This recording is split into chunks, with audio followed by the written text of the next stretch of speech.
بسم اللہ الرحمن الرحیم ومحصولہ ما ذکرہ بعض المحققین حیث قال کما انا فی الخارج موجودا قائما بذاتہ و موجودا قائما بغیرہ۔ یہ تحقیق غالباً حضرت میر سید شریف جرجانی علیہ الرحمہ کی ہے۔ یہاں سے معنی فی نفسہ اور معنی فی غیرہ کا مطلب سمجھا رہا ہے کہ معنی فی نفسہ کس کو کہتے ہیں، معنی فی غیرہ کس کو کہتے ہیں، سمجھ گئے؟ تو کہتے ہیں دیکھیے بھائی، خارج میں جو اشیاء پائی جاتی ہیں تو کچھ قائم بالذات ہوتی ہے جس کو عین کہتے ہیں، منطقی لوگ جوہر کہتے ہیں۔ کیا کہتے ہیں؟ جوہر۔ اور متکلمین اس کو عین کہتے ہیں، یعنی قائم بالذات، اپنے وجود میں یا قابل اشارہ حسیہ ہونے میں وہ کسی کا محتاج نہیں ہوتا ہے۔ قابل اشارہ حسیہ ہونے کا مطلب یہ ہے کہ آپ اس کی طرف اس طرح اشارہ کر سکیں، جیسے یہ کتاب ہے تو یہ کہہ سکتے ہیں۔ اور جو عرض ہوتا ہے وہ قائم بالغیر ہوتا ہے، یعنی قابل اشارہ حسیہ ہونے میں وہ کسی کا محتاج ہوتا ہے۔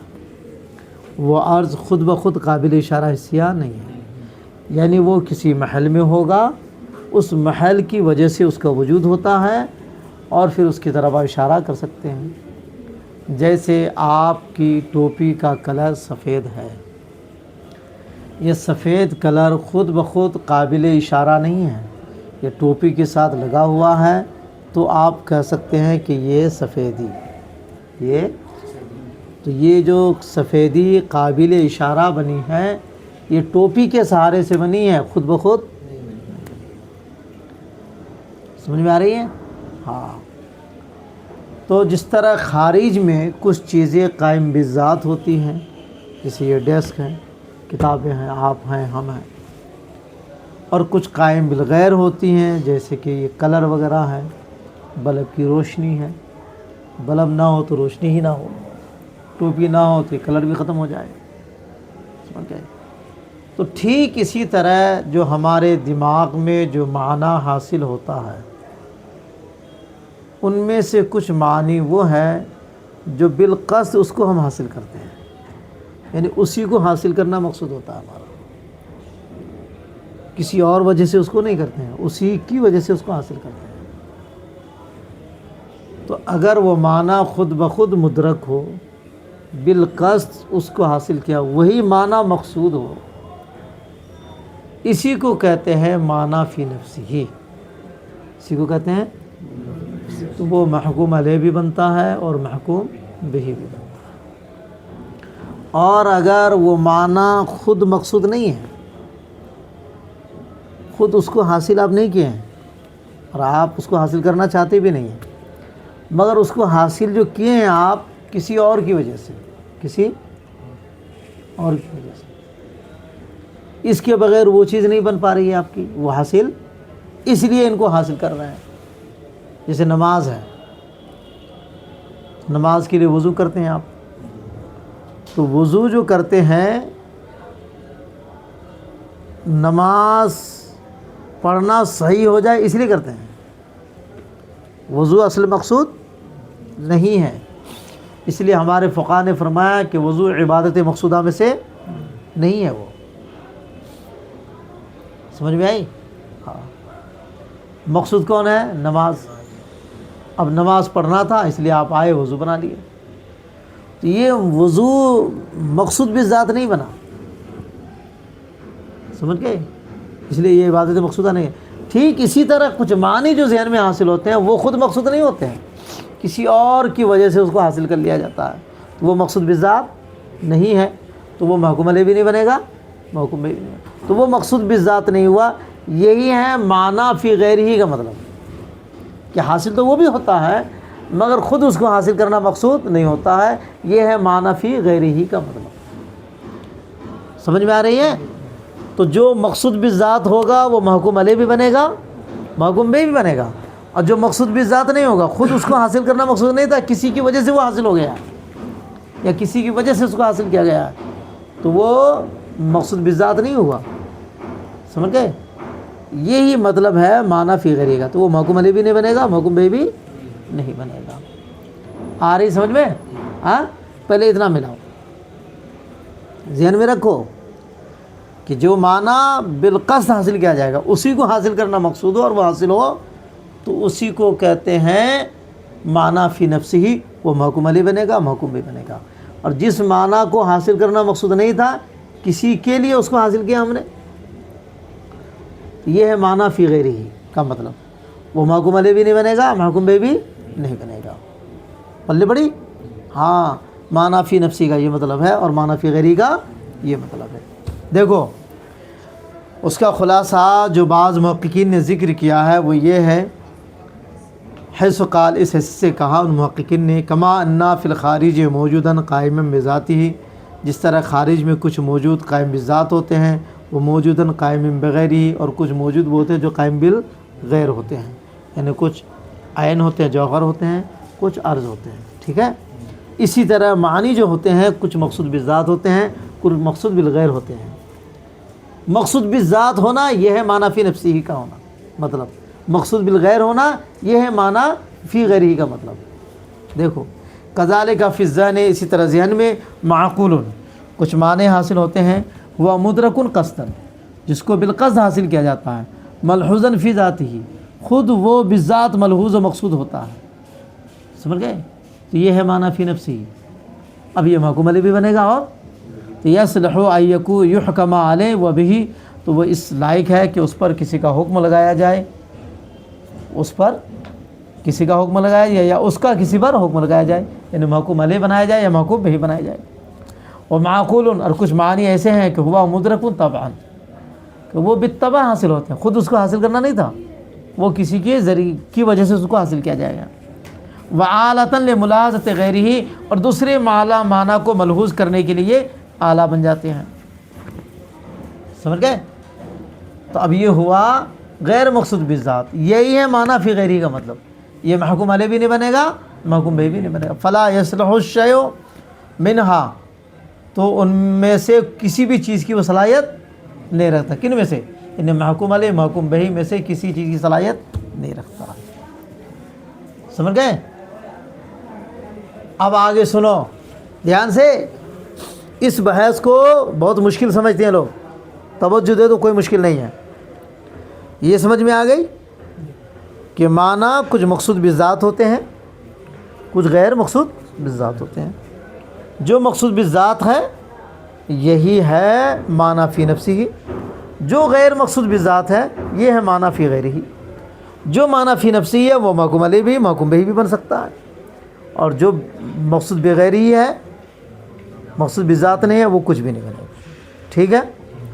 اب سوال یہ پیدا ہوتا ہے کہ جو معنی غیر مقصود بالذات ہیں، جو معنی فی غیرہ ہی ہے، وہ مقصود بالذات بن سکتا ہے کہ نہیں؟ وہ مقصود بالذات، تو اس کے بارے میں کہہ رہے کیسا ہو سکتا ہے؟ ایسا ہو سکتا ہے کہ اگر اسی معنی فی غیرہ ہی کو آپ بالقصد آپ حاصل کریں گے تو اب وہ معنی فی غیرہ نہیں رہے گا، وہ مقصود بالذات ہو جائے گا. کیا ہو جائے گا؟ جیسے وضو ہے، وضو کو اگر نماز صحیح ہونے کے لیے بنا رہے ہیں تو یہ آلہ ہے، غیر مقصود بالذات ہے. کیا ہے؟ ہاں. لیکن اگر ایک آدمی پہلے سے وضو ہے، باوضو ہے، ظہر کی نماز پڑھا تھا، وضو ہے ہی ہے اس کا، عصر کا ٹائم ہو گیا، اب عصر کی نماز پڑھنی ہے، وضو ہے ہی ہے، لیکن وہ چاہتا ہے کہ دوبارہ وضو کریں، تو دوبارہ وضو کیا کرنے کے لیے؟ نماز صحیح ہونے کے لیے. اس کا تو وضو پہلے سے ہے، اسی وضو سے نماز پڑھنا صحیح ہو جائے گا اس کا. لیکن پھر وہ وضو جو کر رہا ہے اب یہ نماز صحیح ہونے کے لیے نہیں کر رہا، اب اس وضو کو وہ عبادت کی نیت سے کر رہا. کسی نیت سے؟ تو اب عبادت کی نیت سے کرے گا نا تو یہ عبادت مقصودہ ہو جائے گی. حالانکہ وضو عبادت مقصودہ میں سے نہیں تھا، لیکن اب وہی وضو عبادت مقصودہ ہو رہا ہے کہ نہیں ہو رہا؟ اب اس وضو کے کرنے پر نیت کریں گے تو عبادت کرنے کا ثواب ملے گا، وضو بھی تو ہوگا اور ثواب بھی ملے گا۔ سمجھ میں آ رہی ہے؟ تو ایک وضو ہی کو دیکھ لیجئے جو غیر مقصود بالذات تھا، اب مقصود بالذات ہوا کہ نہیں ہوا؟ تو ٹھیک اسی طرح جو معنی حرفی ہوتے ہیں وہ غیر مقصود بالذات ہوتے ہیں، وہ معنی فی غیر ہی ہوتے ہیں، لیکن اگر اسی کو آپ حاصل کرنا چاہتے ہیں اسی کو، تو مقصود بالذات ہو سکتا ہے وہ، اور جب مقصود بالذات ہو جائے گا تو پھر وہ معنی فی نفسی کی کیٹیگری میں آ جائے گا، اب وہ محکوم علیہ بھی بنے گا، محکوم بہ بھی بنے گا۔ اس کی ایک مثال اور اس جگہ پیش کرتے ہیں، ہمیں جو پڑھائے تھے انہوں نے بھی یہ مثال پیش کی تھی کہ ایک ہی چیز کبھی کبھار غیر مقصود بالذات ہوتی ہے اور کبھی مقصود بالذات بھی ہو جاتی ہے، جس کی مثال میں نے ایک وضو سے دکھایا۔ ایک دوسری مثال اور، آئینہ ہے نا، یہ آئینہ کبھی مقصود بالذات ہوتا ہے، کبھی غیر مقصود بالذات ہوتا ہے، یعنی کبھی آئینہ دیکھنا مقصود ہوتا ہے اور کبھی آئینہ کو دیکھنا مقصود نہیں ہوتا ہے۔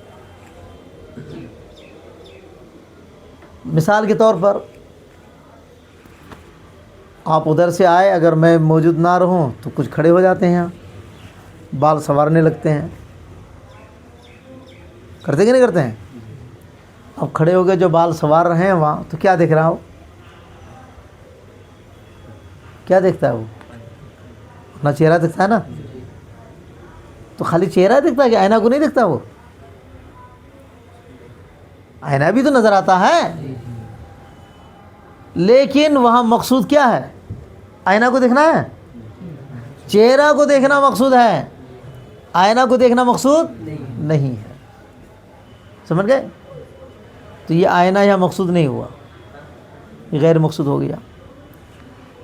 آپ چلے گئے دکان پہ آئینہ خریدنے کے لیے، کیا کرنے کے لیے؟ کبھی کا آئینہ دو، دکاندار نے آپ کو آئینہ دیا، اب آئینہ کو آپ دیکھ رہے ہیں، آئینہ کو، تو اس میں آپ کا چہرہ نظر آ رہا ہے کہ نہیں آ رہا؟ نہیں آئے گا؟ تو چہرہ نظر آ رہا ہے نا، تو اب یہاں چہرہ دیکھنا مقصود ہے کہ آئینہ دیکھنا مقصود ہے؟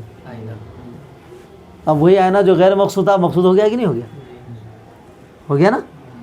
تو یہ معنی حرفی، تو آئینہ اصل میں تو غیر مقصود ہے، آئینہ کے پیچھے پیسہ لگایا جاتا چہرہ دیکھنے کے لیے، آئینہ کو دیکھنے کے لیے نہیں، وہ اصل میں غیر مقصود ہے، لیکن کبھی کبھار مقصود بھی ہو جاتا ہے، جیسے دکان میں گئے آپ آئینہ خریدنے کے لیے۔ سمجھ میں آ رہی ہے؟ تو یہی معنی حرفی کا حال ہے، وہ اصل میں معنی فی غیری ہے، غیر مقصود ہے، لیکن کبھی کبھار اگر اس کو خود حاصل کرنا چاہیں گے آپ تو وہ مقصود بالذات ہو جائے گا۔ کیا ہو جائے گا؟ اب محکوم علیہ محکوم بہ دونوں بنے گا۔ یہ حال ابتدا کا ہے، من کا معنی ابتدا ہوتا ہے، یہ ابتدا معنی فی غیر ہی ہے، غیر مقصود بالذات ہے، یہ ہمیشہ اعلیٰ بنتا ہے۔ کیا بنتا ہے؟ جیسے آئینہ ہمارے چہرہ کو دیکھنے کا اعلیٰ بنتا ہے، اسی طرح ابتدا جو ہے یہ اعلیٰ بنتا ہے۔ سمجھ گئے؟ تو اگر اس ابتدا کے معنی کو اس لیے آپ حاصل کر رہے ہیں تاکہ جس چیز کی ابتدا ہو رہی ہے اور جہاں سے ہو رہی ہے، جس چیز کی ابتدا ہو رہی ہے اور ان دونوں کی حالت کو آپ پہچانیں۔ مثلا سرتو من البصرہ ہے نا، یہاں من کے ذریعے ابتدا کا معنی جو حاصل ہو رہا ہے، اس لیے کہ کہاں سے اور کیا، کہاں سے اور کیا شروع ہو رہا ہے ان کو جاننے کے لیے، تو من کو لگایا گیا کہ بصرہ سے سفر شروع ہو رہا، بصرہ سے، ہاں، تو اس سفر اور بصرہ کی چیز کو سمجھنے کے لیے، ان کی حالت کو سمجھنے کے لیے اگر من کا استعمال ہوا ہے تو یہ مقصود بالذات نہیں ہے، یہ مقصود بالذات، یہ غیر مقصود بالذات ہے، یہ معنی فی غیر ہی ہوا، یہ محکوم علیہ بھی نہیں بنے گا، محکوم بہ بھی نہیں بنے گا۔ لیکن اگر من کا معنی ہی دیکھنا ہے، خالی مصباح اللغات اٹھایا تو من کا کیا معنی ہے؟ کا ابتدا، من کا معنی کیا ہے؟ اب یہی مقصود ہے، یہاں یہ ذریعہ نہیں بنا ہے، یہ بصرہ اور سفر کی حالت کو سمجھنے کے لیے یہاں نہیں دیکھ رہے ہیں آپ، یہی مقصود ہے۔ تو یہ ابتدا جو معنی حرفی تھا، جو معنی فی غیری تھا، غیر مقصود تھا، مقصود ہو گیا کہ نہیں ہو گیا؟ اب مقصود ہو گیا تو محکوم علیہ بھی بنے گا، محکوم بہ بھی بنے گا۔ تو حقیقت کے اعتبار سے مقصود بالذات الگ ہیں اور مقصود بالغیر الگ ہیں۔ معنی فی نفسی مقصود بالذات کو کہتے ہیں، معنی فی غیری غیر مقصود بالذات کو کہتے ہیں، لیکن غیر مقصود بالذات بھی کبھی کبھار مقصود بالذات بن سکتا ہے، اگر بن جائے تو وہ محکوم علیہ بھی بنے گا، محکوم بہ بھی بنے گا۔ سمجھ میں آیا؟ تو اب دیکھو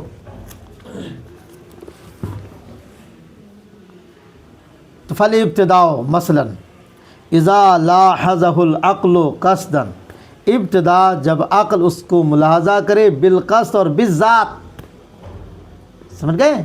ہے تو وہ معنی فی غیری غیر مقصود ہے، لیکن اگر بالقصد اس کا عقل ملاحظہ کرے، جیسے دکان میں آئینہ کا بالقصد ملاحظہ کر رہے ہو، تو کانا معنی مستقل بالمفہومیت، اب وہ معنی مستقل بالمفہوم ہو جائے گا، معنی فی نفس ہی ہو جائے گا، وہ ملحوظاً فی ذاتی، وہ خود مقصود بالذات ہو جائے گا۔ سمجھ گئے؟ اب اس معنی کو سمجھنے کے لیے اس کے متعلق بھی سمجھ میں آ رہے ہیں کہ بھائی ابتدا تو کہیں سے ہوگا، کسی چیز کی ابتدا ہوگی، تو اس طرفین کی جو سمجھ آ رہی ہے تو وہ بالطبع ہو رہی ہے، لیکن یہاں ابتدا ہی اصل مقصود ہے۔ بیٹھ جا رہے ولازمہ تعقل و متعلقی، اور اس کے متعلق کا سمجھنا لازم آئے گا اجمالی طور پر اور طبعاً من غیر حاجتن الی ذکر ہی، اس کی ذکر کی ضرورت کے بغیر۔ تو وہ اس اعتبار سے وہوا بہذا الاعتبار، وہ اس اعتبار سے لفظ ابتدا کا معنی وہ مدلول ہے فقط، تو فلا حاجتہ فی الدلالۃ علیہ، تو اس ابتدا پر دلالت کرنے کے لیے کسی دوسرے کلمہ کو اس میں ملانے کی ضرورت نہیں پڑے گی جو اس کے متعلق پر دلالت کرے۔ سمجھ گئے؟ یہی مراد ہے ان لوگوں کا جو کہا کہ اسم وہ کلمہ ہے جو دلالت کرے گا معنی فی نفسی پر، یعنی خود وہ مقصود ہو، کیا ہو؟ مقصود ہو۔